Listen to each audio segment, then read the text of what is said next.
And now, let's start with our keynote address session. So, ladies and gentlemen, we have an eminent personality amongst us.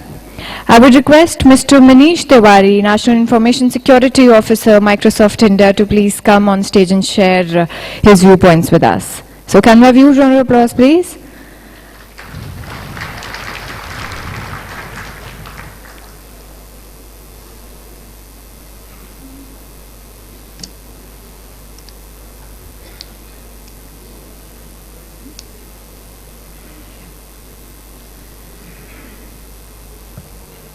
So, ladies and gentlemen, it will take a little time, so I request all of you to please settle down and cooperate with us.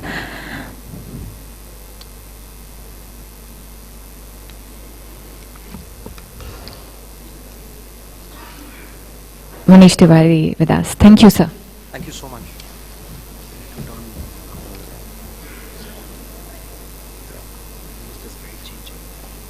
Thank you. This one, right? Yeah. Just use a hotkey. Good morning, ladies and gentlemen. It's a privilege to be here at the annual DSCI conference.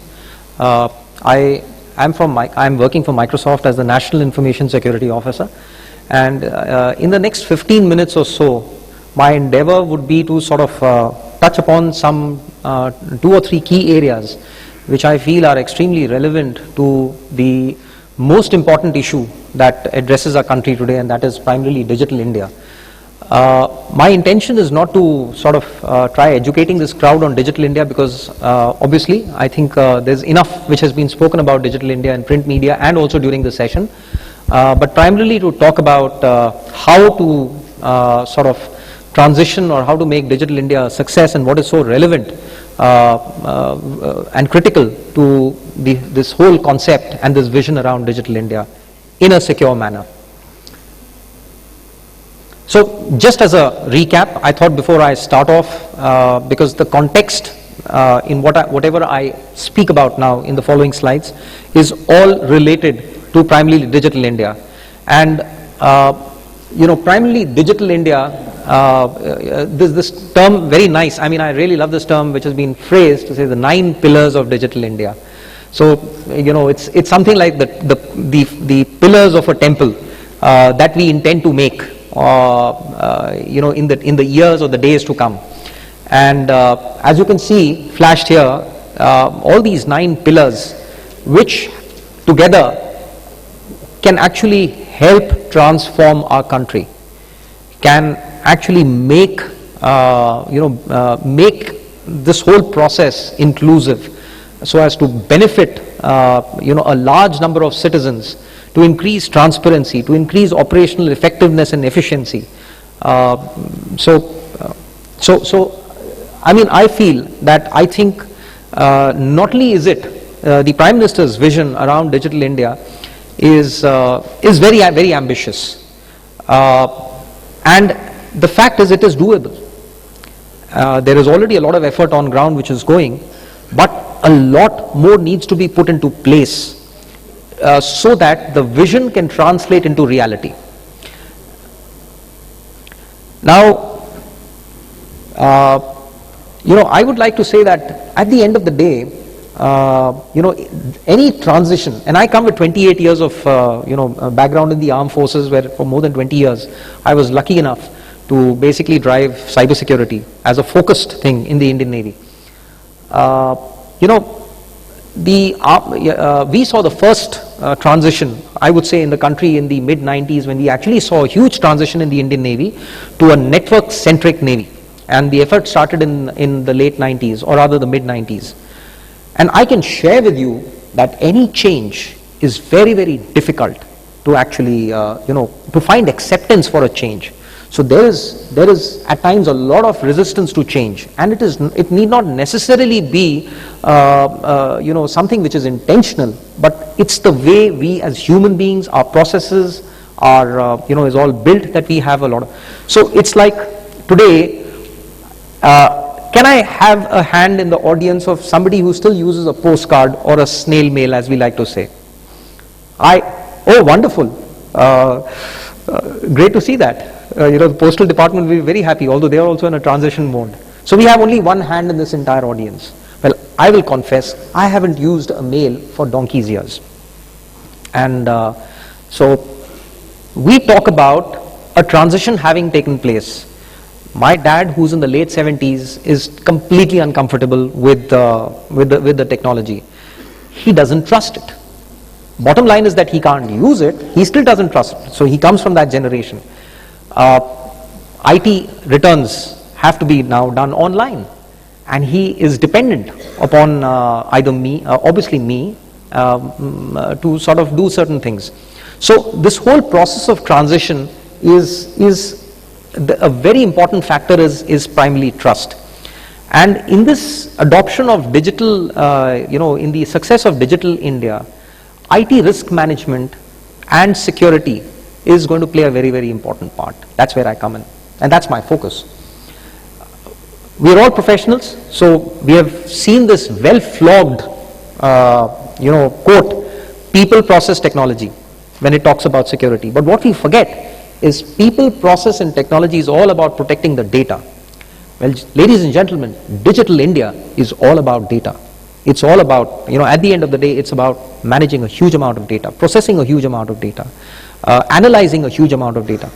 So it's not just about, mail services, it's not just about keeping, getting a couple of applications here and there. At the end of the day, the true transformation will take place where we can use the huge amount of data that we can generate, that we need to manage for DSS, decision supports, we call it DSS, decision support system process, analytics, and this requires a tremendous amount of trust. So it's a transition phase. So today worldwide we have more than 4.7 billion internet users, and frankly speaking, this could be a very conservative figure. It's in the rapid pace at which internet is penetrating even in the country. 10 years back, we couldn't think of the kind of services today that we get on our cell phones. We are practically much on the move today.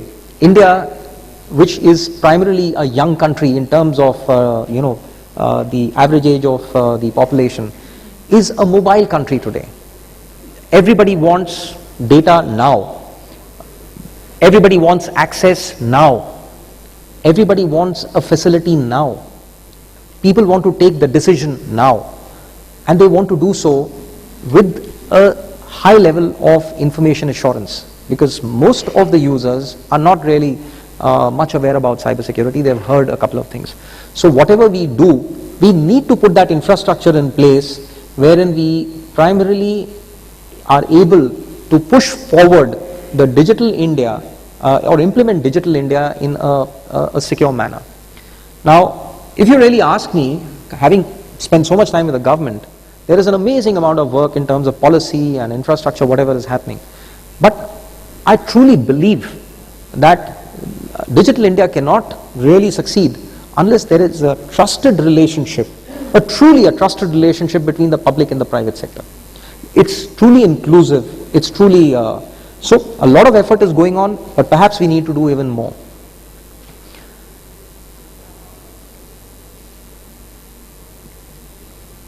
Now, this is the crux, and I would like to make another statement here. I also truly believe that digital India cannot succeed without adoption of disruptive technologies.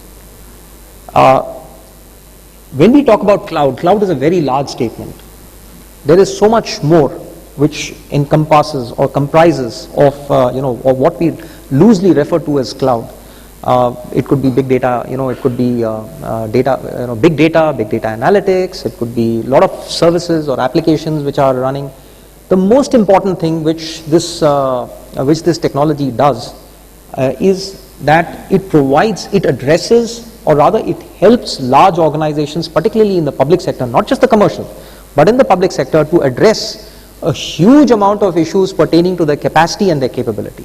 It allows them to scale up in a secure manner, which means disruptive technologies basically can help India today, particularly the public sector India today, to address issues around operational effectiveness, operational efficiency, transparency, IT risk management, as well as address issues, which is very, very important, last but not the least, the financial fundamentals behind that, a cost-effective implementation as we move forward. Today, if you really ask me, the safest environment today is a multi-tenant cloud,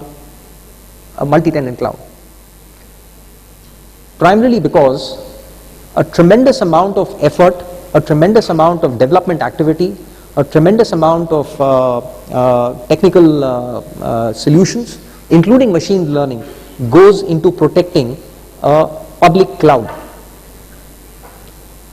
It could be AWS, it could be Google Cloud, it could be Microsoft, or any other cloud service provider. So the amount of effort that goes into protecting this is simply absolutely amazing. The kind of control that cloud as a technology, whether it's infrastructure as a service or platform as a service, can provide to those organizations who still wish to sort of go for this as against, say, going for a SaaS application, is truly phenomenal. Which means, I'll give you a simple example. Today, for the traditional organizational data centers, you have unrestricted 24/7 access, let's say, for an administrator. The cloud administrator, what if he doesn't have unrestricted access to your virtualized IT infrastructure? Which means every time he or she wishes to access your infrastructure for doing certain routine maintenance, he needs to seek your permission. What he needs to do, for how long does he wish to have that access, you can granularly control. This kind of control is not even there for on-prem. What more does this help organizations do is that a tremendous amount of effort today goes into protecting the core IT infrastructure, which is, or a on-prem data center which organizations run, whether in public sector or in the commercial space. Today, the weakest link is endpoint security. Eventually, if we protect our core infrastructure and are not able to focus on protecting the weakest link, that is the individual who's using the services, then we are losing the plot. But so much of our time, effort, and resources go into setting up a core infrastructure that probably we don't end up spending as much time in addressing endpoint security concerns. And believe me, data speak for itself. As I speak, and this is data as of first week of December, India is the top 3 in the world in terms of malware infection. And in this, I would like to announce that I'm very proud that I've had the opportunity in Microsoft India to set up a cybersecurity engagement center, completely non-commercial a venture. It is primarily meant to sort of, it's a very India-centric thing. There is Microsoft effort going on all over the world in fighting digital crime. And in digital crime, the focus is more on primarily malware. And India is amongst the top 3 in the world in malware infection. We are victims. We are not perpetrators, we are victims. And infection rate is the top 3, if not number 1. And we are mostly number 1. So, our effort here today, me and my team, is to how to join hands with agencies like CERT India and basically help them fight digital crime and make Indian digital space much safer for individual users, for the government sector, and for the commercial sector based out of this country. So,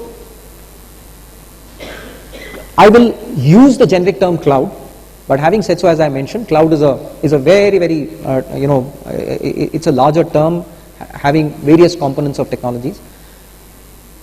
3 years back, the question which most industry leaders are saying, why should I migrate to the cloud? Because of the inherent benefit, in my conversations, the questions have changed. I'll share with you, in a span of 1.5 months since we set up the CSEC, we've already done about 25 engagements for various organizations in the country, including the government space. And the questions which are being asked today are very different as compared to what I was hearing 2 years or 3 years back. It is no longer, why should I move to the cloud? The question today is, what is preventing me from moving to the cloud? So, okay, a public cloud may not entirely be what I require for 100% of my requirements. It could be, I still need to, my high business impact, HPI information, I need to be there, but can we at least talk about a hybrid model in a worst case scenario? In some cases, it's about what's preventing me from moving to the cloud. If this is, and today the Indian consumer has a choice of adopting a very, very mature technology, a very mature, irrespective of which cloud service provider he or she decides to go to. So primarily, the adoption of cloud is now become a C-level discussion, a board level discussion. And I think going forward, this is a technology which not only is critical to the success of digital India, I think it is extremely critical to the success of our economy. It can make a huge impact as far as the economy is concerned. So I'm already getting a lot of feelers that I'm about to run out of time. So I would just like to flash some of the top level issues which comprise of what we call and term as the safe cloud principles. And all these and much more is actually addressed today in the cloud technology that is provided. Perfectly fine. Different cloud service providers may have a different matrix, they may have a different yardstick, they may have a different service, maybe a little bit of difference here and there. But at least I would say that some of those things which I flashed out here are absolutely fundamentals. And most of the stuff that we provide goes far beyond this. In conclusion, I mean, this is the second last slide. I would have to share this with you, that whilst a lot of organizations today are looking at infrastructure and platform as a service, the true benefit for an organization is when they actually go for software as a service, including the government today, because it takes a huge amount of overheads from them in maintaining core infrastructure. So in this, they get the complete benefit of having SLAs, which probably their own existing IT infrastructure was not even close to matching, very cost effectively, extremely securely, and with very little administrative overheads. So as they move to a SaaS, as an organization moves to a SaaS model, it can focus more closely on actually focusing its energies and attentions on protecting the end point, and that is an individual who is using their services. It could be an individual like me who wants to do net banking like many others, and so many other services. In Digital India, when we talk about a digital locker tomorrow, we talk about our medical records, our certificates, a lot of personal information going on to one single digital locker. It's PII information, it's my personal information. I want to be sure that when I access that, I may not have much awareness of cyber security, but the organization which is giving me that service takes all necessary steps to protect me. So the technology exists today, where if I access something, my system can go into a lockdown mode. So this is the benefit. With that, I conclude my session, my keynote. My aim in this very short period of time was primarily to sort of refocus this esteemed audience attention onto the most critical, ambitious program actually that has been launched, and that is Digital India, and also to bring to the fact that it is not just Digital India, it is our economy and our commercial sector for whom the adoption of disruptive technologies is so critical. In doing so, doing it securely, doing it to increase productivity, to increase transparency, and to basically reduce the cost, as well as to reduce the overheads which run into which are involved in running a dedicated IT infrastructure. Thank you so much. Thank you so much, Mr. Tiwari, for sharing your views with us. Ladies and gentlemen, before inviting our next speaker on stage, there's a video on Palo Alto network, so I request you to please witness it. Thank you. Industry working together, sharing appropriate information. The Cyber Threat Alliance, which includes companies like Palo Alto Networks and Symantec are going to work with us to share more information under this new executive order. Big emerging companies in Silicon Valley that is so crucial in the world of cybersecurity is Palo Alto Networks. We're in the business of trying to prevent these sorts of things. We know that we can't prevent everything. We know that no individual company can prevent everything. And a small company believes that it's not under attack, just because it's not large like these other companies. That's a mistaken assumption. And they really need to do things to protect themselves with technology, people, and process, and that's becoming evident. Now, this is where something like information sharing is very, very powerful. That we know the hacks are increasing. We know the security is getting better. How is technology changing that's exposing more companies? That's exposing more companies. Well, the exposure is really garnered from the fact that even though there's more advanced technologies out there, like Palo Alto Networks, 95% of the world is still on legacy systems. So there has to be a combination of advanced technology, processes, and people. A lot of education that goes in this. That's happening.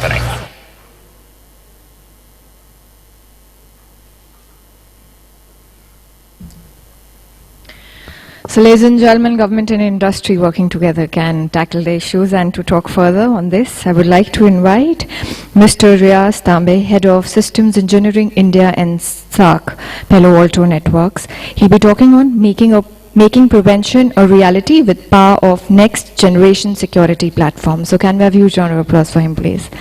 Thank you so much, sir, for the presence. It's a privilege to have you here. Good morning, everyone. Good morning, everyone.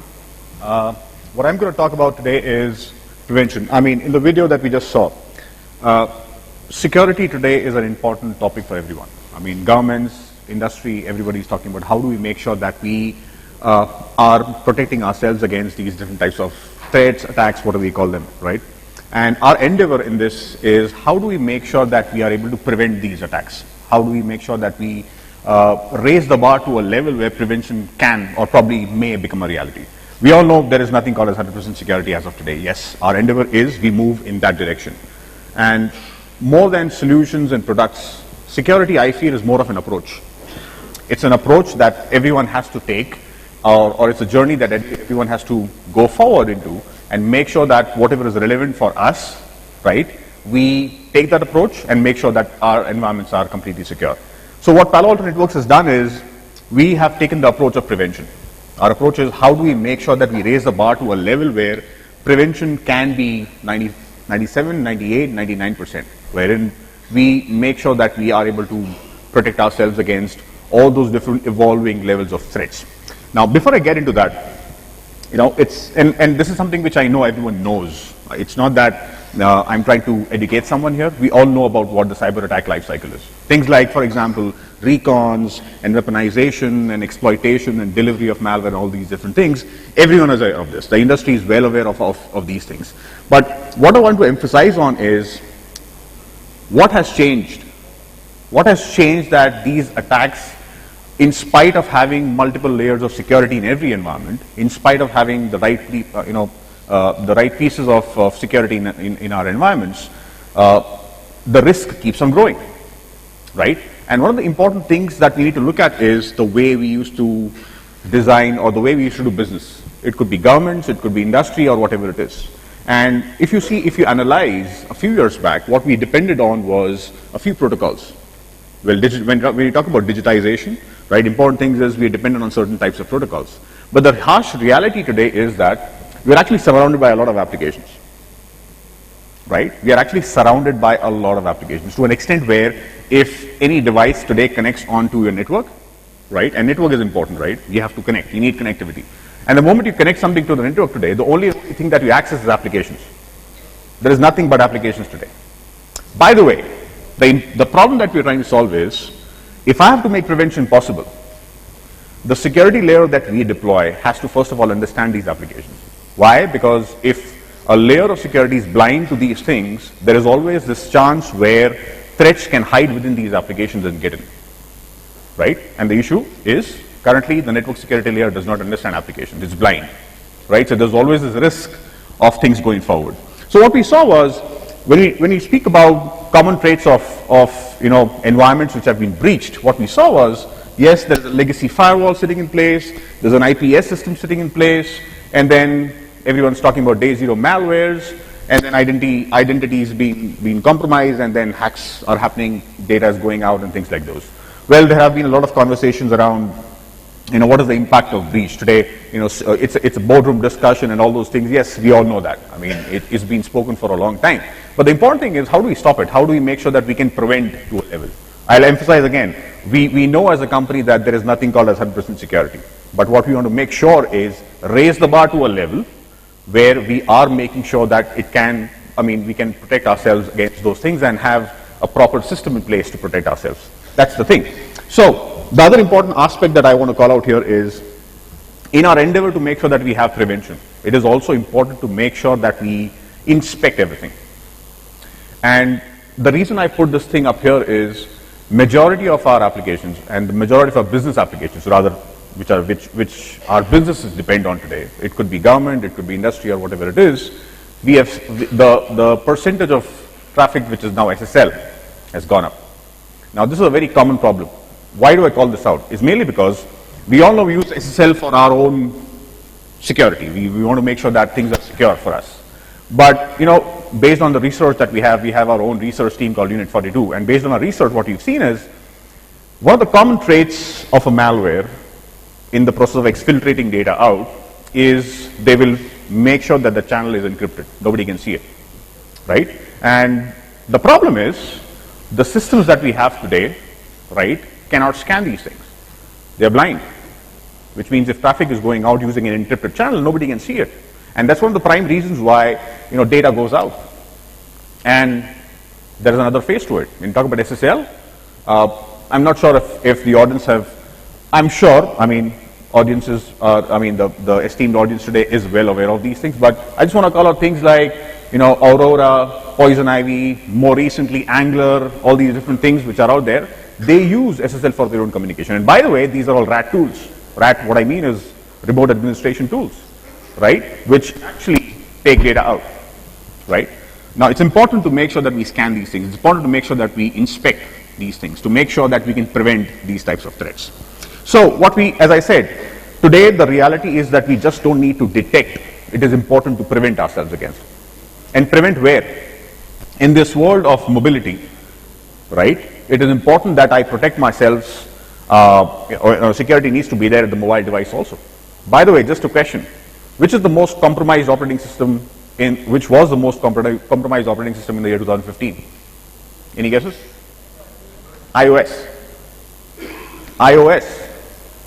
iOS is the most compromised operating system, or the most vulnerabilities which have been identified in the year 2015 is iOS. By the way, do you think there is no tool available today? Right, there are tools available today, quite expensive as of today for iOS specifically, to an extent where, I was just reading some articles yesterday, there are tools available for as expensive as $500,000, where somebody can buy it and, start attacking iOS devices. The reason why it's so expensive today, because, people are trying to make sure that they can breach things using a new endpoint, using a new operating system, right? And I completely agree when Mr. Manish from Microsoft mentioned that the issue is the endpoint is a very, very easy target for us. So it's important to focus on the endpoint, and we'll see how we are solving that problem. It's important, yes, internet edge is something that we need to make sure that we protect it, because that's the gateway through which traffic comes in, traffic goes out. So we need to make sure that we protect our environments there.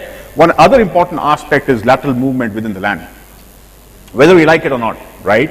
And this is based on our experience in multiple environments, is that if I have a very critical asset sitting in my data center, no hacker in the world would try to target that specific application directly.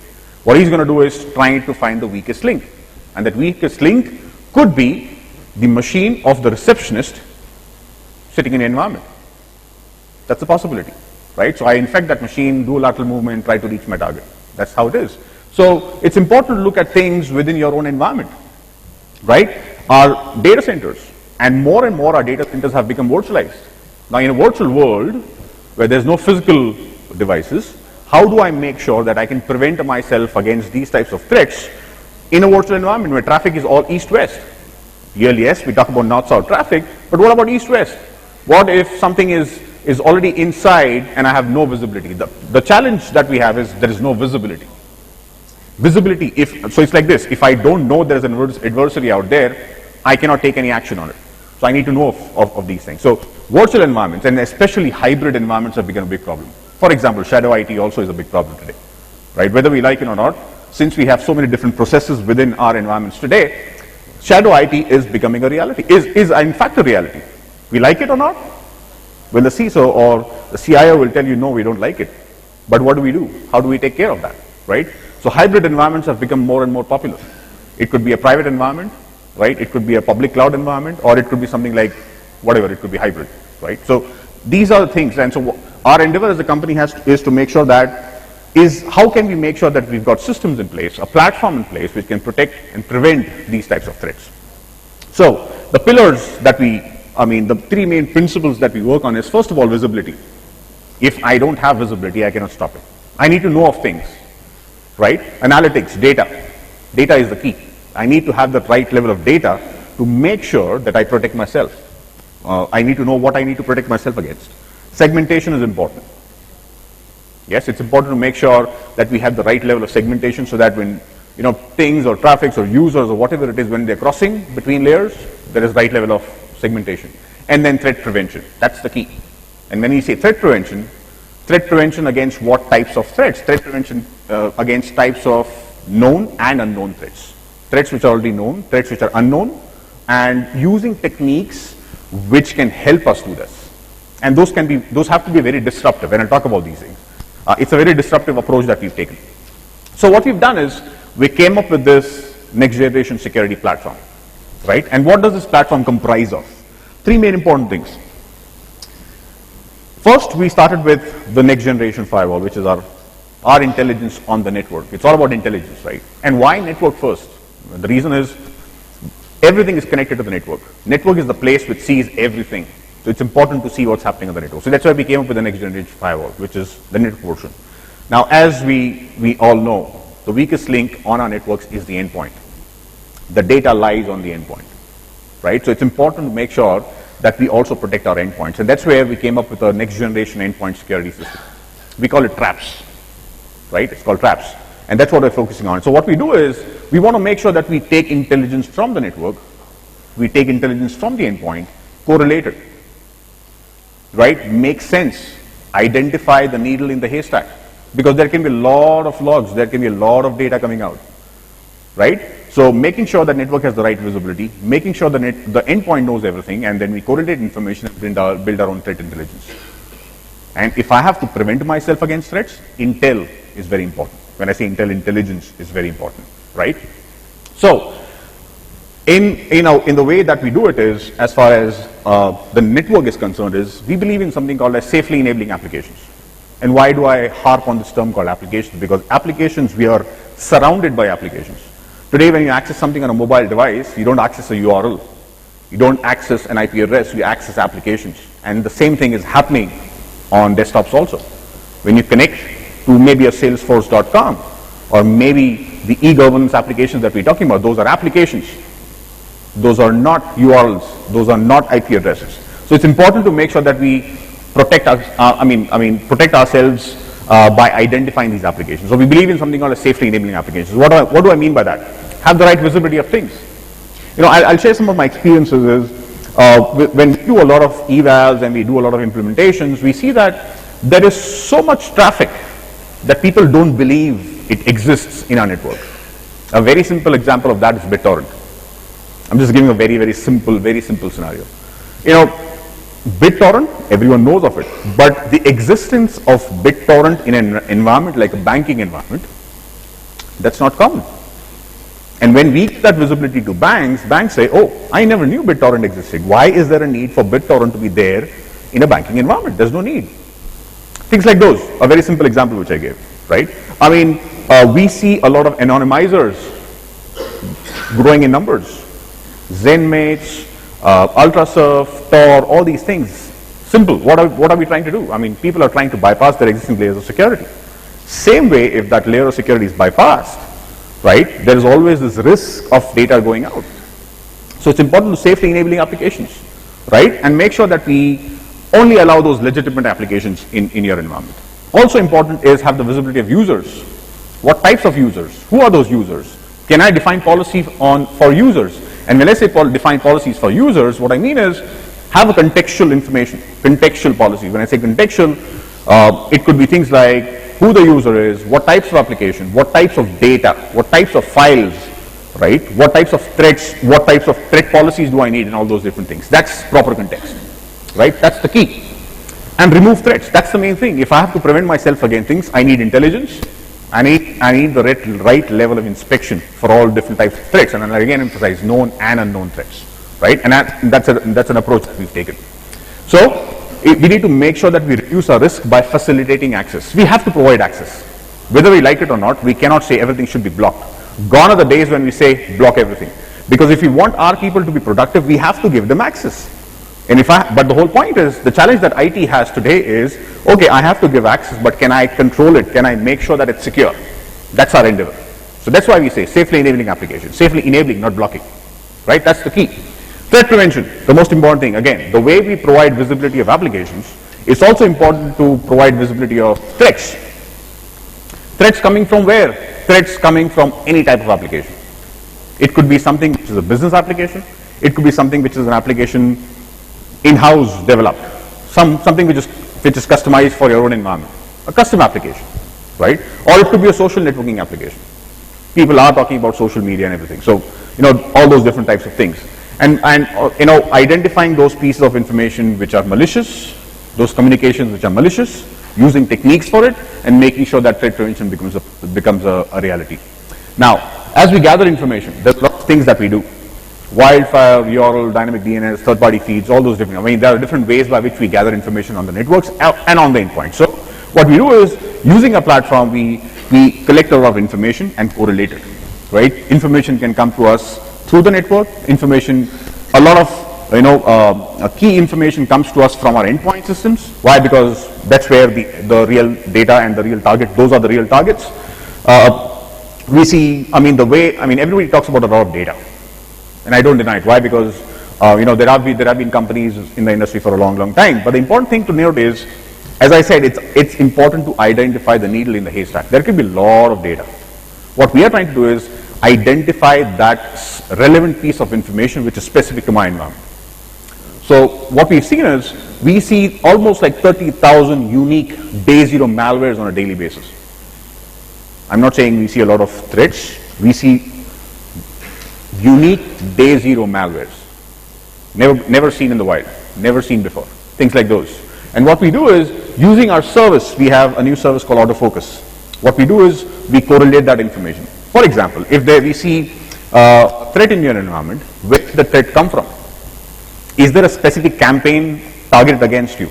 Who are the people behind it, right? How many of your endpoints have already been compromised, and things like those.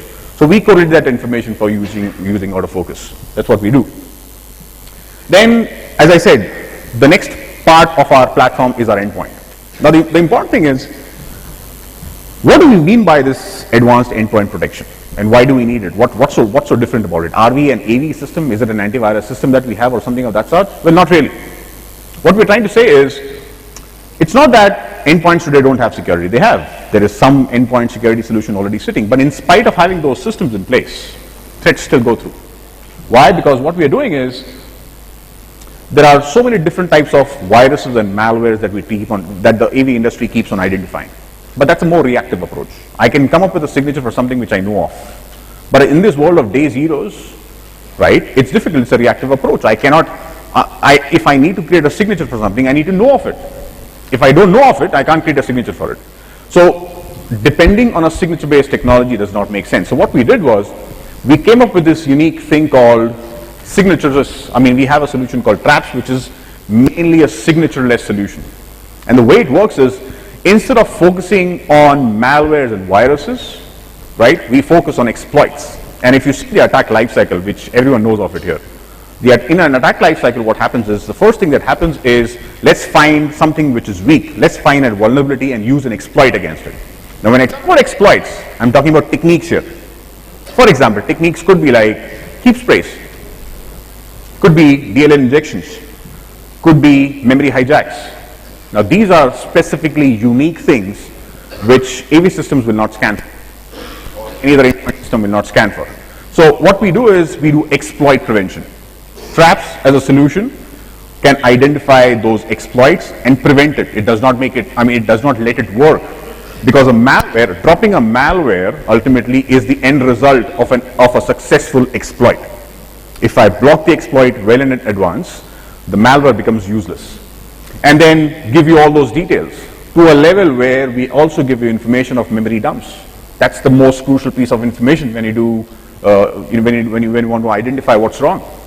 So we give you all that piece of information after preventing it, making sure that it's prevented, give you information of where did it come from, where did it go, what is it trying to do, what processes it's trying to sort of like infect, what exploit techniques it's using, also give you information of memory dumps and all that. That's our endpoint story. Now, one other important aspect that we are, or a challenge that we face today is shadow ID. That's a very important thing, right? Whether we like it or not, people are using Dropbox. Whether we like it or not, people are using cloud applications. How do we do that? So using our systems, obviously the network, the endpoint, and now with our new acquisition that we recently did is called Aperture, right? What we do is we give you the same level of security even for cloud applications, right? So protecting your SaaS applications, the communication, making sure that you have contextual policies the way I just expressed, having the right level of contextual policies even for a SaaS application, identifying what types of data is going in, coming out, whatever it is from the cloud environment, and also making sure that threat prevention is taken care of. Because when data goes in, file types can have those malwares or whatever it is if it's coming from an infected machine. So we made sure that when you talk about a platform is about having the right level of security in everything that we do. So using our next generation firewall, we are making sure that we protect your networks. Using our systems on the next generation firewall, wildfire, threat prevention, all these different things that we have. Endpoint becomes important, secure communication becomes important. Traps, as I mentioned, is our endpoint security solution. Panorama is centralized management for us, right? Everything what I do, it's a hybrid environment, endpoints, network, cloud, SaaS, all these different things. The important thing is how do I make sure that my management is simple. That's where Panorama comes in, centralized management. Autofocus, identifying that needle in the haystack. How do I make sure that whatever information coming to me is that relevant? It should be relevant for me, right? That's what autofocus does for us. Aperture, that's for your SaaS applications. We have a lot of, as I said, a lot of. If I have to make sure that I prevent myself, a lot of information is required. Where does that information come from? Community. So we formed our own community intelligence called Fuel, which helps us. It's growing day by day. More people are joining that community to make sure that we are protecting our environments and sharing the right piece of information, right? And also we've got our own research. By the way, Unit 42 is our internal research team, which does a lot of research. So if you have any questions, please. Thank you so much. Thank you so much, Mr. Tambe, for sharing your views with us. Srikanta Prasad, Senior Consultant, Cisco, and his topic of discussion will be Security Everywhere, a Threat-Centric Approach to Security. Thanks. Can we have a huge round of applause, please, for him? Thank you. Thank you.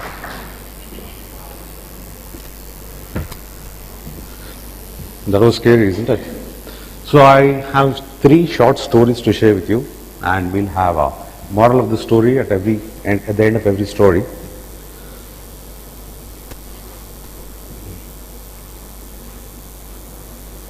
So Chris Roberts, a security researcher, was on a flight, in the US, East Coast to West Coast, and when he was flying, he connected to the in-flight entertainment system, and he realized that's a well-known operating system that was running the entertainment system, and he thought he'll have some fun. He exploited some vulnerabilities and went into the system. And then he realized that he had access to the thrust management computing, which actually controls the engine speed of the airplane. He actually did that. And he had more fun. He changed the speed of one of the engines and the plane started moving away from the course. He quickly turned it back, normal course, kept quiet, came back home, and he wrote a blog about it, telling how easy it is to hack into a plane midway and have some fun.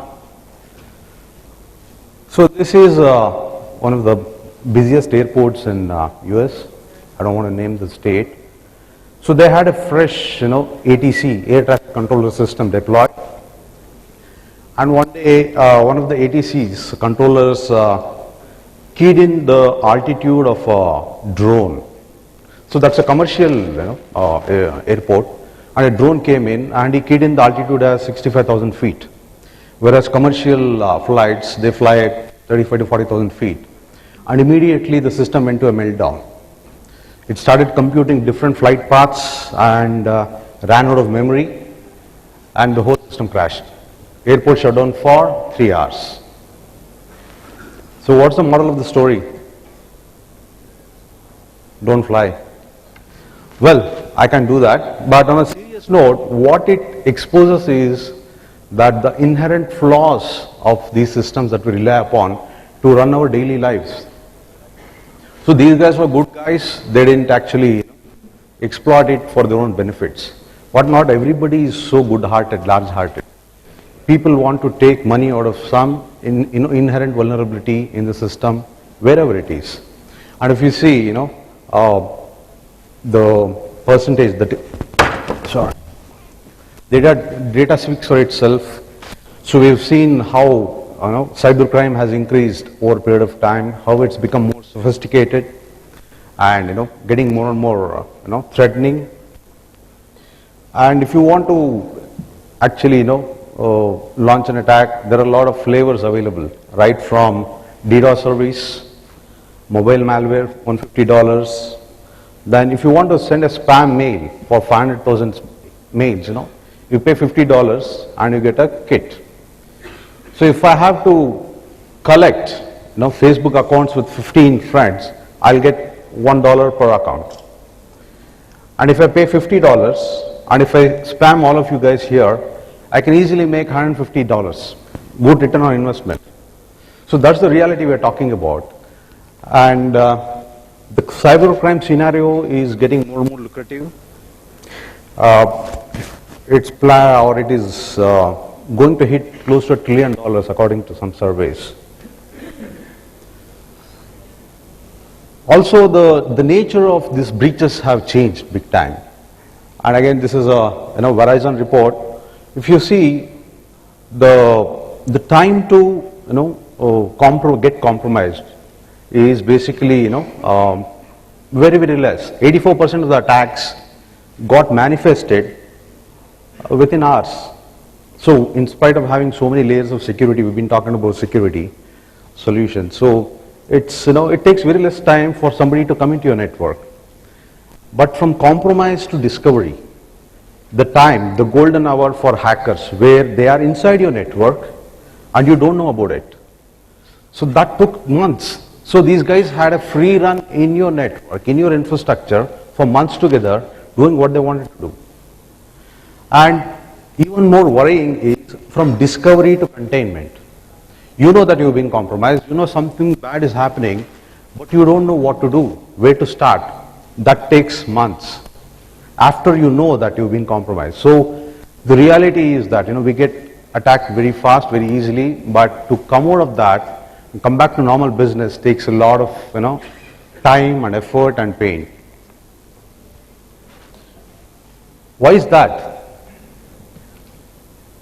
So there are different approaches. We feel historically we've been trying to solve the problem from a different perspective. We are trying to prevent things from happening, and in good faith we've been investing in that space, hoping that it will work. But all of us have realized that it's not sufficient. It's not the only way to keep ourselves secure. We need to also have focus and investment on what do we do in the eventuality. How do we respond, take a conscious decision as to what do we do once a event happens, once a breach happens. So that is where the whole industry is moving towards. So you continue with your prevention technologies, you invest in that, but don't be confident that it's going to stop you and keep you secure. You need to also be aware that what do you have to do when an incident happens. So that's the whole key here. And okay, I don't want to spend much time here. So we always keep looking for silver bullet. It's not there, sorry.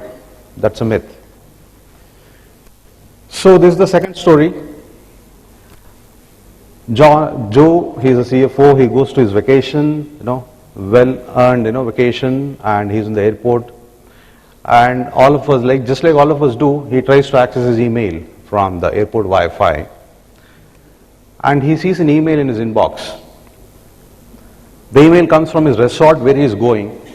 And it, asks him to, do some, pre-check or pre-check-in, procedures. Tell us about your dinner preference or whatever.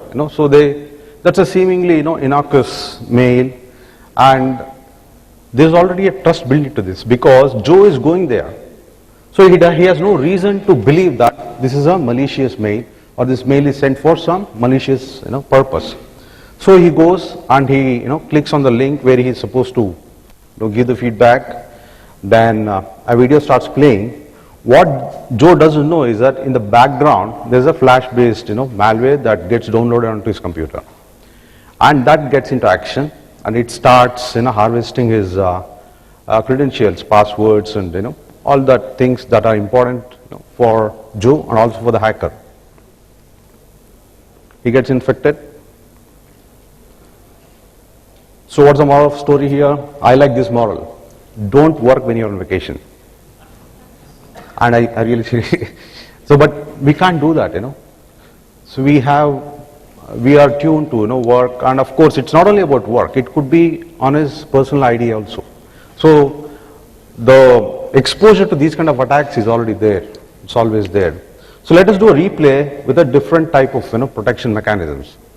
Joe goes to the airport again, he gets a mail, and he opens the mail, but in the background, what happens is his device is already, identified by solutions like, Cisco VPN and other things, and it is safely onboarded onto the network, his corporate network. Then the solution then also identifies that he is coming from a Wi-Fi at the airport, and it's not a safe, network to come in. So it will give him degraded access onto the network. Then also it implements secure mobility, again giving him limited access to resources that he can access in the infrastructure, and malware protection solution kicks in to see if there is any malware that is there in the traffic flow. So there are multiple technologies and threat vectors that get processed in the background, and the system realizes that there could be something fishy here. So it conducts again multiple checks. It tries to see the URL and tries to see where is the URL coming from, or where is this mail coming from. Is it a known command and control center, or is it a genuine mail?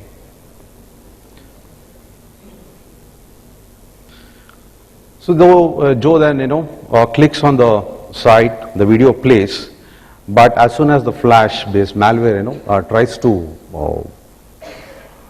launch itself, the security solutions kick in place and they try to isolate the file, and the video plays as usual.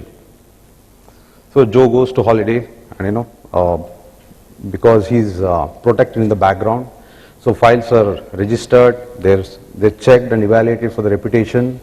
And if a malware is found in that, it is isolated and taken off from the network. And the Talos, that's our global security intelligence, it takes a note of this new malware, updates the system so that everybody else knows that this is a malware file, and next time it comes or it is seen, immediately it's blocked.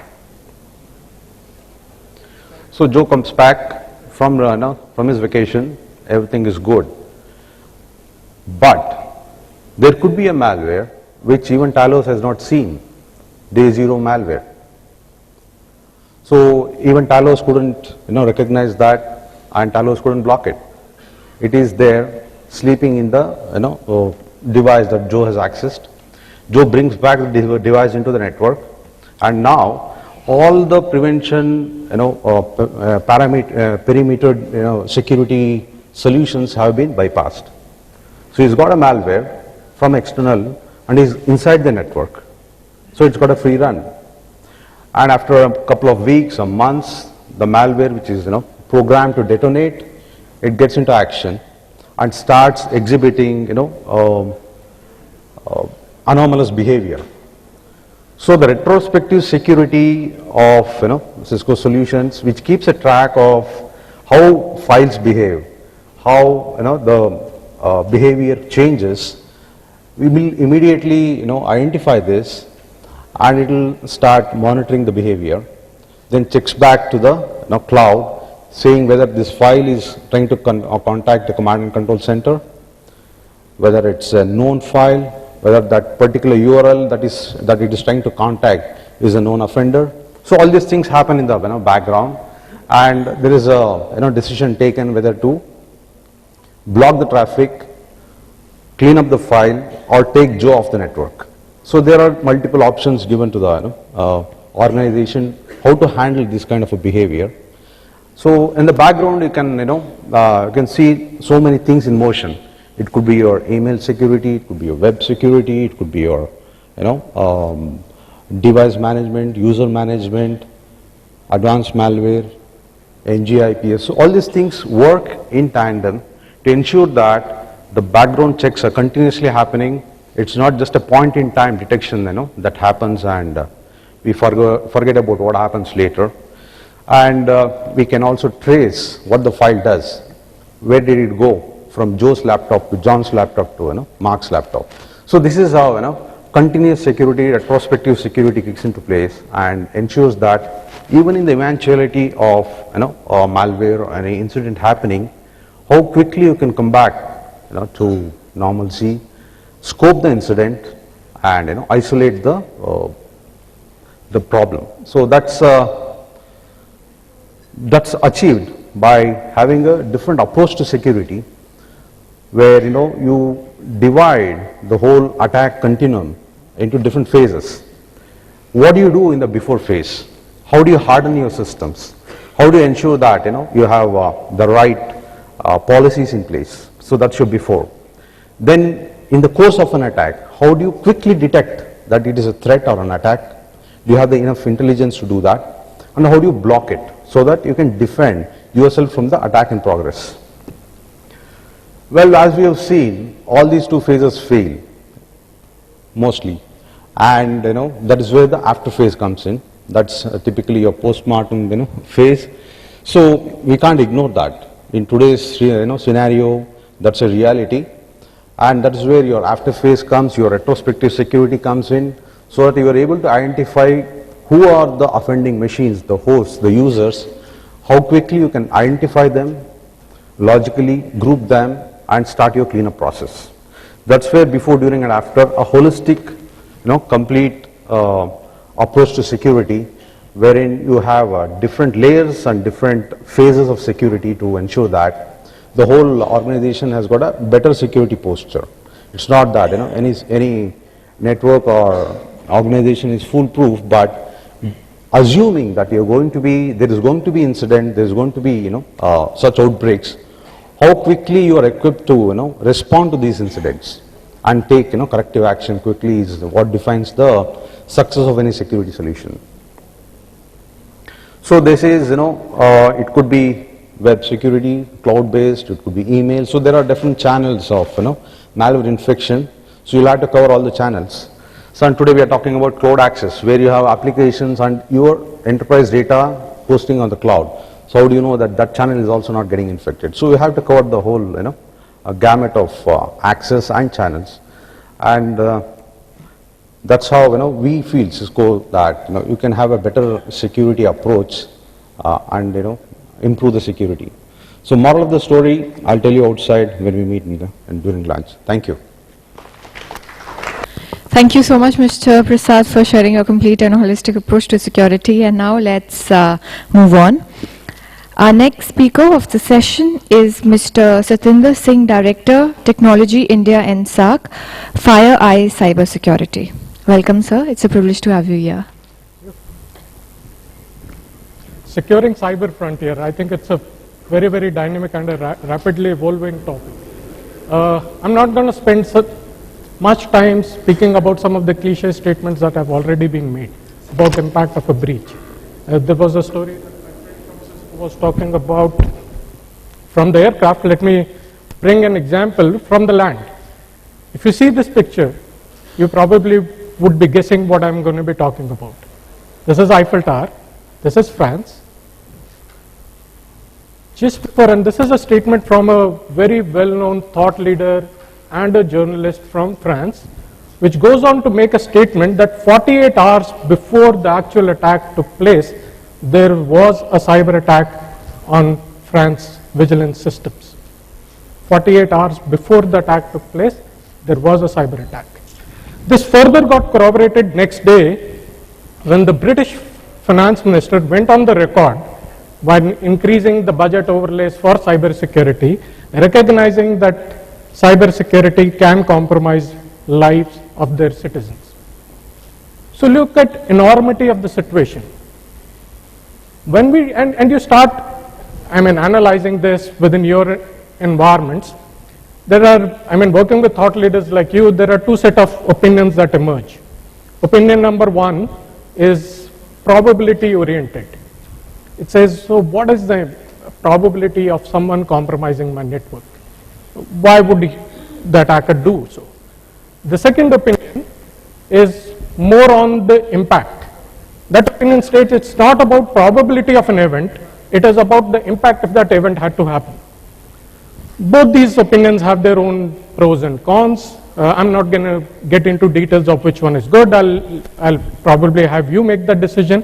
But increasingly what we are seeing is that if your network can be compromised, it will be compromised. And we have talked about some of the big things. Cyber attacks, France, airplanes, all those things. Let me now just bring a very, very simple example. An example wherein, this came out of a proof of concept that we did using our technology in a customer environment, and this is 2 years old, by the way, 2 years old. And the learning that we had from that proof of concept was that the compromised network, the attacker used the customer environment and the network, and he just wanted the network to act as a conduit, and he wanted to launch an attack on someone else's network. We have seen some very, very glaring examples, but I don't want to talk about only the big things. Let me just bring a very simple example out of a proof of concept that we witnessed. Here was an employee who came in, and this is India, very much relevant to our geo, who came in and he actually went to, and I've masked some of the details because I'm not authorized to share all the details, and probably I'm going to skip through some of this before I start getting into trouble. But employee searched for a news. He went and he searched for news, and the Google gave him search results. He clicked on that e-paper. The newspaper downloaded and good things happened, and along with that, a malicious file got dropped into his environment. Okay, and these are some of the binary hex codes. The details are not that important. At that time when we went and looked at what is that file, what is it doing, it was only detected, and this is a snapshot from VirusTotal site, which basically looks at the file, the malware, and looks at who has capability of detecting it and who hasn't. There were only 5 out of 46 vendors at that time who had capability to detect that threat. So look at it. What the employee was trying to do was just browsing a new site, and he got infected. And the malware, actually getting into a little more details, did some sleep calls, modified some registry settings, and all those things. And basically it had this capability of exfiltrating data from that endpoint right down to the attacker. Right.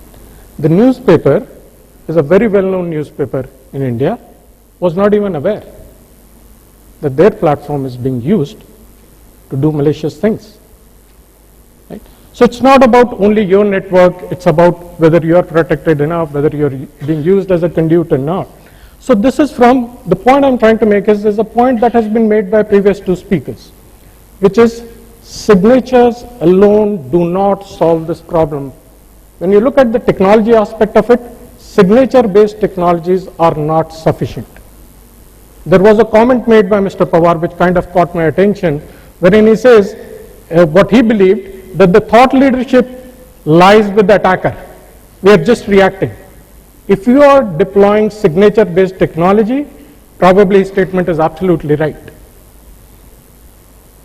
So you need to look at, from a technology standpoint, the right kind of, capability that helps you not depend on a reactive signature-based approach. And ladies and gentlemen, the devil here lies in the details, and I'll get into a little more details as I move forward. And I just wanted to not take things focus away from technology and get into some of the other aspects as well, which is some of this data has been shared. But I don't know, among audience, has anyone heard of Mandiant? Okay, yeah, many of you.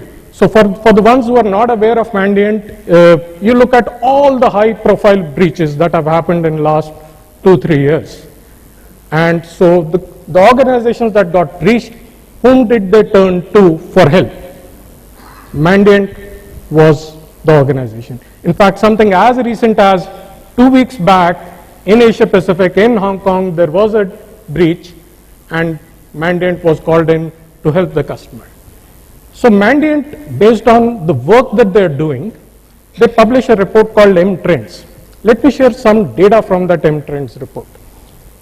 It takes average 205 days before the breach gets unnoticed. Based on Mandiant real-world experience, they found that the longest presence was in 2013 was 2,982 days. So on an average, the attacker is there for 205 days within a customer environment. And this is not based on certain statistics, permutations. This is real world in the wild. There are more than 10,000 threat actors. Right? These are well-funded, organized, professional people who are there to attack and steal information. You hit them, they'll come back. They are very well funded. So they are there with a specific target. And you need to profile them based on the industry that you might be operating in, what are they after, and all those things. But we'll get into little more details for that as well. In 46% of compromise assessment that Mandiant has done, they found that the system had no malware. The malware was used to get in, but then the attackers removed any traces. They were only indicators of compromise. And what they were after is to steal credentials. To give you another example, another POV, and for that I cannot share the screenshots and details, we had the attacker had the proxy password, right? And it was hard-coded into the attack that he was doing, very, very targeted to a specific customer organization in India, right? So the attackers want to become one of the legitimate users. And the only way they can do that is by stealing credentials. That's what they are after.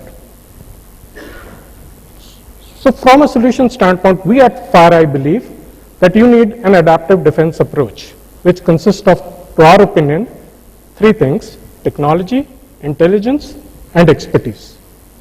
Let's first get into technology. As I said, the devil lies in details.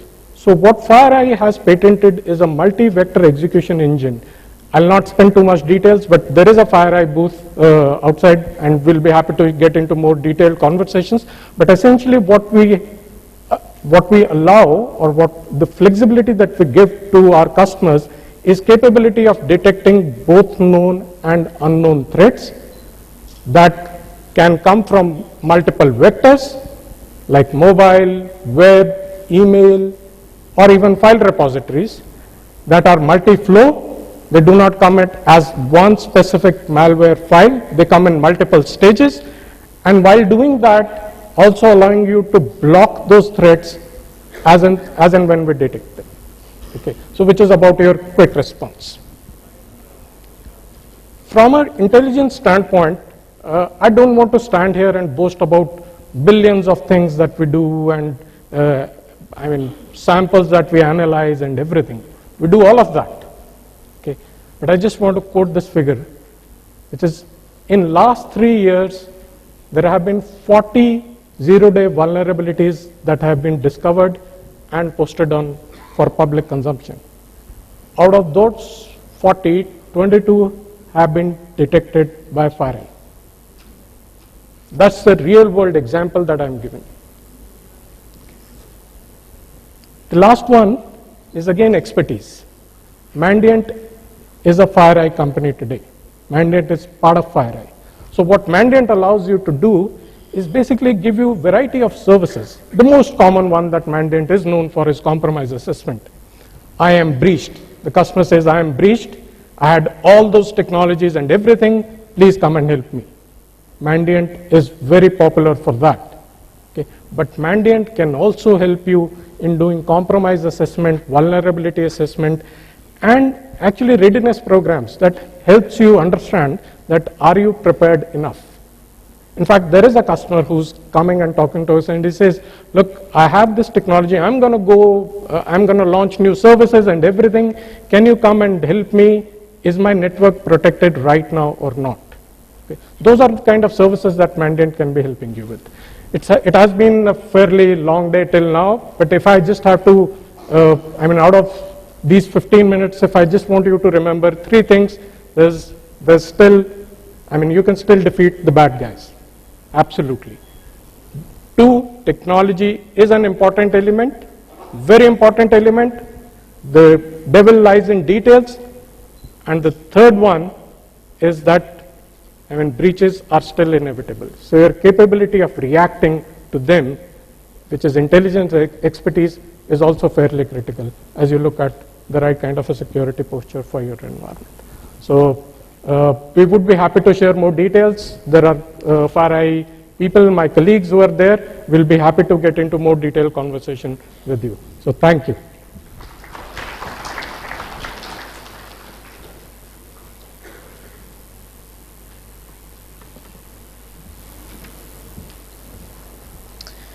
Thank you so much, Mr. Singh, for sharing your viewpoints with us. Thanks a lot. And ladies and gentlemen, this is to inform all of you that we are having a workshop on ISO standards work. So if you want to learn more about ISO standards, we request you to please join us in Studio 3 at 1 p.m. And now let's move on. And yes, very important thing, we want you to share about your experience. About the summit and sessions that are being conducted over here on social media. So it'll be great if you can share your viewpoints and your experience about the summit on social media. So ladies and gentlemen, with that, let's move on to our next speaker.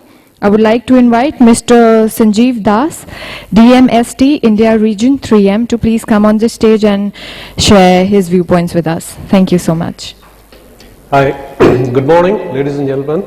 It is indeed a great honor to be amongst you. I could go on about this privilege, but we have limited time and I must proceed. We are going to step back a little from binary, from zeros and ones to analog, and talk a little bit about visual privacy. Now, of all of you out here, many would know what this means, many would not. Of the many who know what it means, many might not comprehend how important it is, and I would like all of you to hold that thought with you for a little while I come to in the course of my presentation, I come to why 3M thinks visual privacy is so important. Why is a company like 3M invested in visual privacy so heavily over the last 20 years? We believe that you can talk about software security, you can talk about hardware, you can talk about firewalls, antivirus, biometrics, etc. But in keeping with what the speakers before me have spoken about, which is the end point, you've got to seal that end point completely, and that is where visual privacy comes in. Now, what is visual privacy? Visual privacy is mitigating the risk of visual hacking, and visual hacking is nothing, very simply, it is gleaning of sensitive information by people looking at your screens. It could be your laptop screen, your phone screen, your tablet screen. Now what's happening in the market, of course I'll go through this fast because all of you are aware of it, but still, if you see sensitive information risk both internally and externally, inside and outside, which we have some studies which we have done, and we will put that in front of you. Also, cloud computing, it allows you to work outside more. We encourage people to work more, and that in turn increases the risk. And what every organization says, you work at home, you work outside, you work when you travel. That is the motto. But then again, the risk also increases with that. Now, these are all data which are, for example, there is a visual productivity study which is done by the Ponemon Institute, which is a reputed security institute in the US, and they say that 69% of their privacy through visually has been violated in the workplace. Then there is 55% while traveling and 51% in public spaces. So most of them wouldn't have expected that workplace would be the place where it's violated the highest.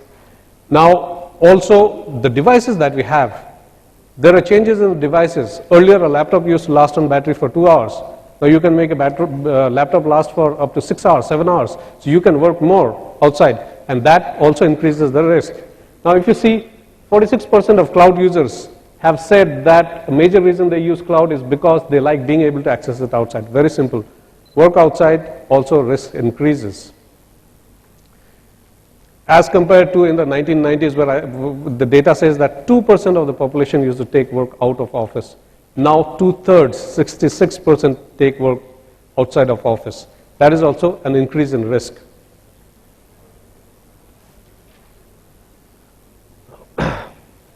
What has also been found out in various studies, and I will bring out the studies later, is that a hacker needs only one piece of information. It could be a credential, it could be anything. It can be gleaned from your presentation you're doing. You're sitting in an aeroplane and you are traveling and you want to finish that presentation which you have to make when you land.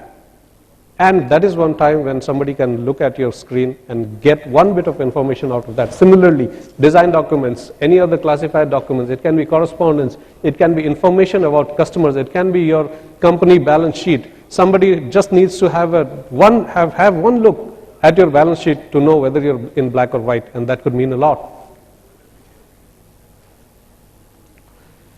So that one piece of information could result in an identity theft, it can result in cyber extortion, it can result in phishing, economic espionage, social engineering, cyber attack. I'll give you an example of social engineering which I almost was a victim of myself. It's a real life example. A few months back, I saw an ad for a very high-end car at a ridiculously low price.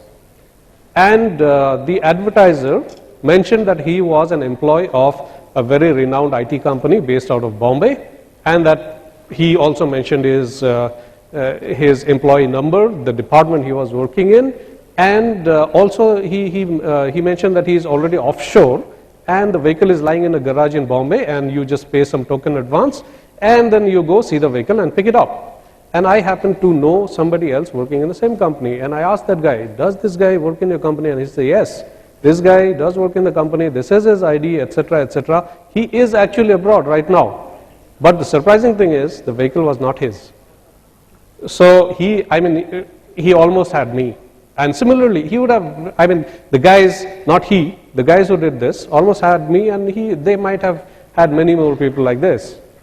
Cyber attacks, of course, I don't need to talk about cyber attacks. I'm the least qualified right now to talk about cyber attacks. So there are different kinds of breaches which can be caused because of these, and there's a table, but then again I'll not take you through that. It's basically the type of information and what could happen out of that. However, what I would urge you to is to look into your kit bag. The kit that you have got has a card which is a small red card which is from 3M, which has got a small piece of privacy stuck on that. It's a 3M product which is a counter to visual privacy threats. In that, there is a QR code also. Do it later, whenever after this. And there is a QR code, there is a link given, and the link is for an experiment that we did. Now, most of the data, unfortunately, in India, we still do not have a voluntary disclosure of breaches. So we cannot publish any data, any credible data in India. So we have to rely on the US data that we have. However, we believe that with similar type of businesses, similar type of corporations, and similar environments, work environments, we believe that it would be more or less the same. So it was a hacking experiment that was done, a visual hacking experiment that was done by the Visual Privacy Advisory Council of the US. And it was done in agreement with some participating companies who said, okay, fine, we want to find out how vulnerable we are. So we'll move to this. This is the visual hacking experiment that we did. And when you get time, please do go to that link. That link is more detailed. It takes you, it's a small video. It takes you through what exactly was found. However, the snippets of what exactly we found out of that are here. We sent a white hat hacker into many different participating organizations who wanted to see how susceptible they were to visual hacking. And in 9 out of 10 instances that the white hat hacker was sent into, 90% was his success rate. He could glean some information of the other. And the scariest part is that most of the times the guy was never stopped. People were aware that there is somebody who doesn't belong here or somebody who is not supposed to be looking here, but nobody stood up and said, hey, why are you doing this? So while visual hacking is a very low-tech method, I mean, as compared to whatever work everybody else is doing, it is a very low-tech method, but it is an effective method. And its consequences can be as detrimental because the information that can be stolen are quite similar to what can be stolen through a malware or through a phishing or any other kind of attack.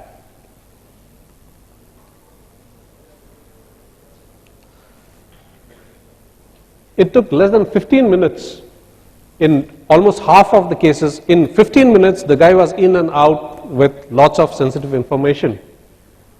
Multiple pieces of information was gathered. On an average, 5 pieces of information per person per attempt was gleaned. And in 70% of the cases, the hacker was not stopped by an employee. Even when the hacker was stopped, it was too late.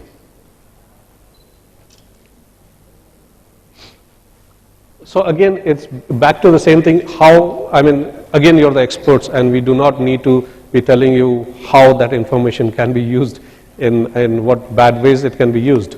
So what are the markets which need privacy? This is more US-centric right now because there are laws in place which safeguard the privacy of individuals, be it healthcare, be it other markets. But in India, why are we meeting here? Because we are taking a step in the next direction. We are taking a step in the direction of becoming one of the leading countries with leading privacy and data protection. So this is something which we feel as 3M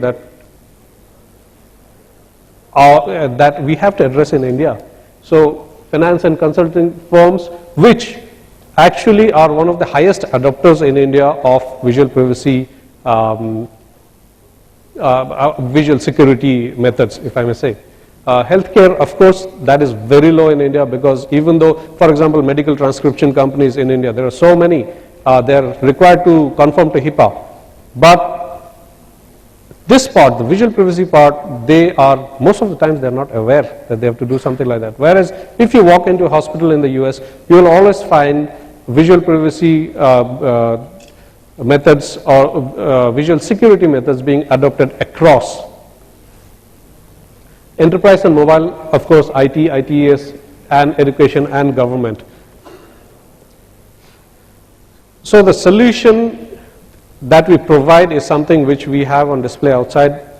We would like very much for you to come over and talk to us, and we would explain to you why we think it is important for Indian companies more. Now, we have been talking about data security. I have been talking about data security till now, but there are 2 other aspects which are very important here.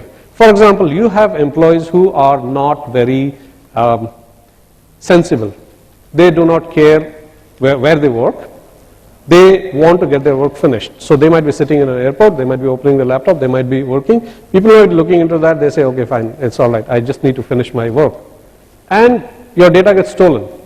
The other side of the coin is if you have a very, very sensible employee, and he says, when I'm outside, my data is at risk, I will not work, I will not open my laptop. Now what happens if you have a high-level executive who you are paying 2,000 rupees an hour and he doesn't work for 5 hours because he thinks he's at risk, and by offering something which is as low as 3 rupees a day, you can get a productivity which is, many times you can empower that guy, that person to work outside. So this is one very simple method of getting more productivity out of your employees. One more point which I want to stress upon, which is very, very important in the Indian scenario. There are many members in NASSCOM who are from the ITES, BPO, KPO industry. Who are we competing with? Let me rephrase. What are we competing for? We are competing for business from developed countries, from the West, from European Union, from US, from countries which have very, very strong legislation on data security. Now, I am very sure whoever is in this business and in this audience would know that whenever any of these corporations from the West give a project to you, they will say, we want this XYZ security, we want firewall, we want this, there will be audits, etc. There have been many cases where they have also asked for visual privacy security measures. Now, let's say all things being same. Now we are X company and Y company, both are Indian companies, everything being same, size of the company, service offered, your fees, everything being same. Now, if one company can show that I have adopted the visual privacy security measures which hardly cost anything, but it is a concept which is very, very well understood in the West. So we believe. And I request you once again to please share your experience about the summit on social media, and our hashtag is AISS15. So I request you to please include the hashtag when you share your experience about the summit. And once again, our hashtag is AISS15. And now we are breaking for lunch. Thank you so much for being a wonderful audience. And ladies and gentlemen, lunch is served in open area opposite exhibition hall, and we request you to please gather here at 2 p.m. Post lunch, we'll be having 3 parallel sessions, so please refer to your agenda according to your interest. Thank you so much.